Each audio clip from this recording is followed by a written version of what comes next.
إذا كنت تريد أن تكون على مذهب السلف تعلم مذهب السلف وما هم عليه. السلام عليكم ورحمة الله وبركاته. بسم الله، الحمد لله، والصلاة والسلام على رسول الله وعلى آله وأصحابه ومن والاه.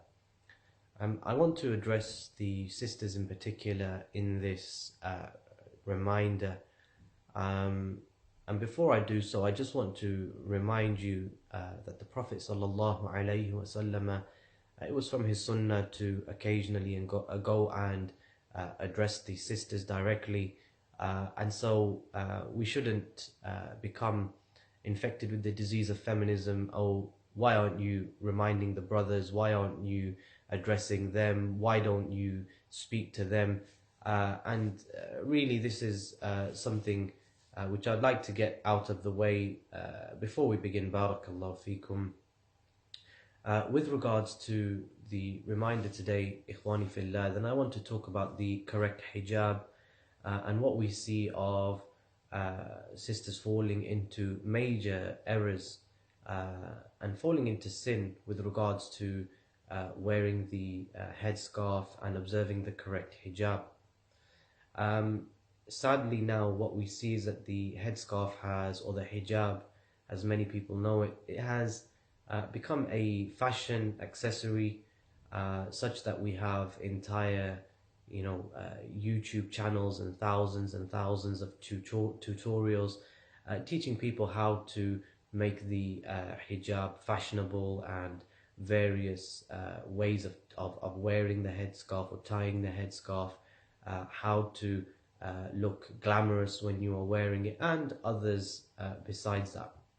One thing we need to know, my sisters, is that number one, the hijab and the way that a woman must cover herself and the awrah of a woman is not up to me, it's not up to you, it's not up to my desires or your desires. Rather, this is something that has been legislated by Allah subhanahu wa ta'ala, has been clarified by the Messenger sallallahu alayhi wasallam.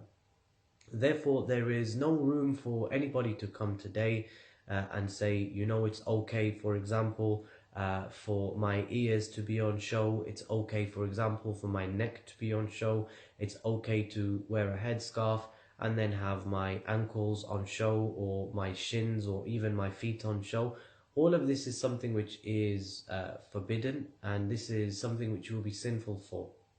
So for the sake of clarity, then let's go through what must be covered from the woman and what the sisters must ensure that they cover, particularly when they are going out, and especially 1000% if you are falling into the issue of putting your pictures online on Instagram, Snapchat, Facebook, and other than that, then this is even more the case for you. We're not talking about the permissibility of doing such a thing, even though our scholars have mentioned that it's impermissible. But let's talk about what needs to be covered.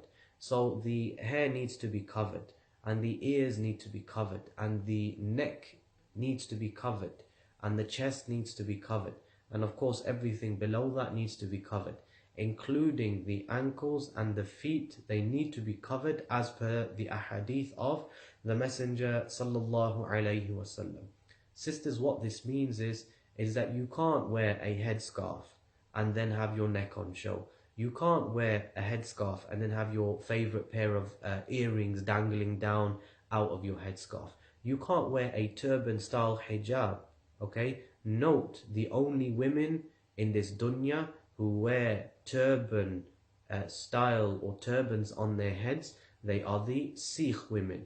As for the Muslim women, this is absolutely haram, and this is something new that has come out in the last 3 or 4 years, or even 5 years, okay? And it's not permissible to do. Sisters, it's not permissible to wear a headscarf and then all of your neck and your shoulders are on show. It's not permissible to wear a headscarf and then your arms are on show, or even your forearms are on show. It's not permissible to wear a headscarf and then your bottoms, they have slits in there. Or it's not permissible to wear a headscarf and then wear leggings or tights underneath. And it's not permissible to wear a headscarf and then have your feet on show, or other than that.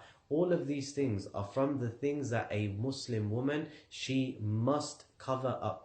Okay, all of these things are from the things that a Muslim woman must cover up. And likewise, my sisters, what you need to know is that hijab, yes, okay, you might want to wear the hijab in your own style, in your own way. You need to know that this hijab is not from your religion or your parents' religion or your forefathers' religion or your particular tribe's religion. This religion, it has rules and it has guidelines, that which has been set in the Book of Allah and the Sunnah of the Messenger alayhi salam, the way our scholars have explained it for us. And so if you're going out with 2 tons of makeup on your face, if you're going out with a face full of makeup, such that you're going to be attracting attention to yourself, you have not fulfilled the conditions of the correct hijab.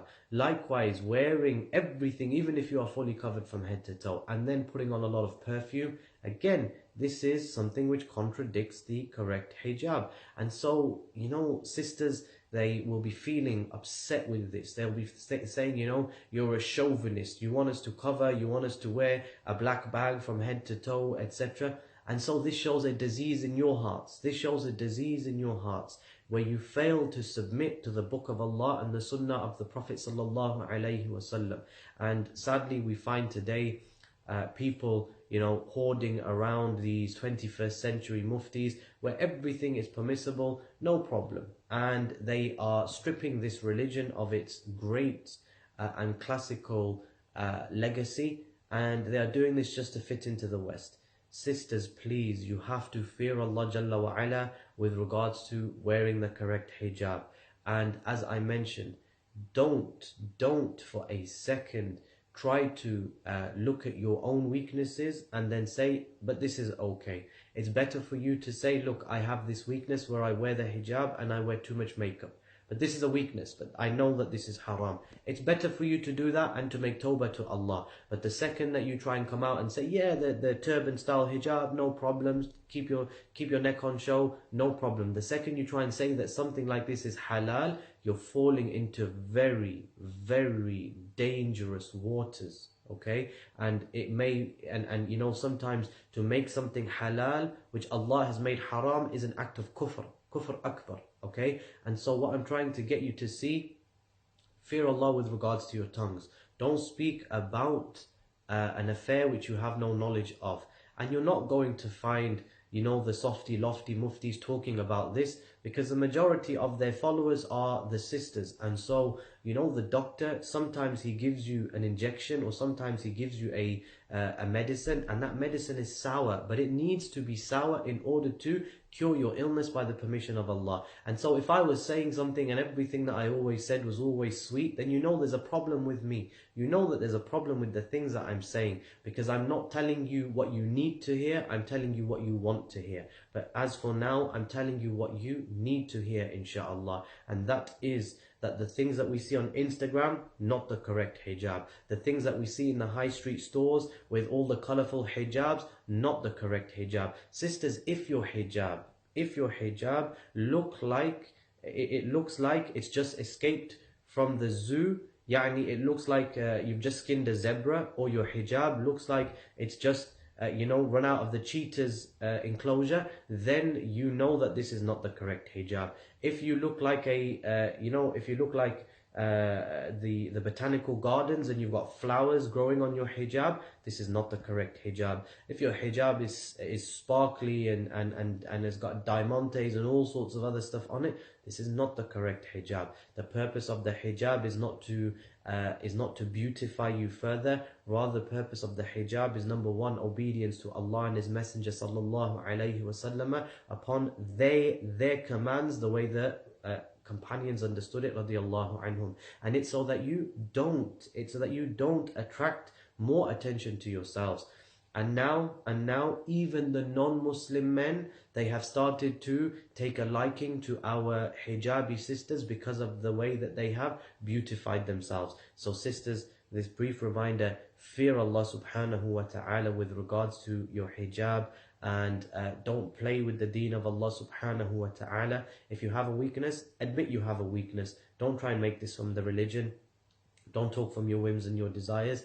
And please, my dear sisters, please learn about the conditions of the correct hijab and don't listen to those people who tell you what your own desires want to hear. Rather, they tell you what you need to hear, which is from the Book of Allah and the Sunnah of the Messenger sallallahu alaihi wasallam.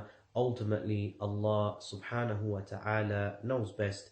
And once again, I would just say, please, jazakumullahu khaira wa baraka fikum, that if you are feeling incensed at this, and if your feminist desires are raging right now, please do us all a favor and go and listen to somebody else. Wa jazakumullahu khaira. Assalamu alaikum wa rahmatullahi wa barakatuh.